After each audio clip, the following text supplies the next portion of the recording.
Hello everyone. Today we will talk about how to fix the app of Teams. We will go to settings. Then we click on apps.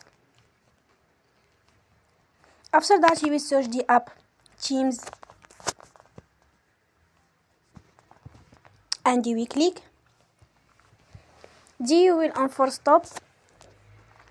After that you will go to storage. Then we click on clear cache.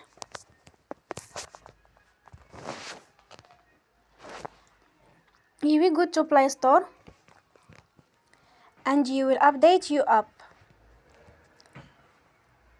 Don't forget to support us by like and subscribe. See you next time and thank you for watching.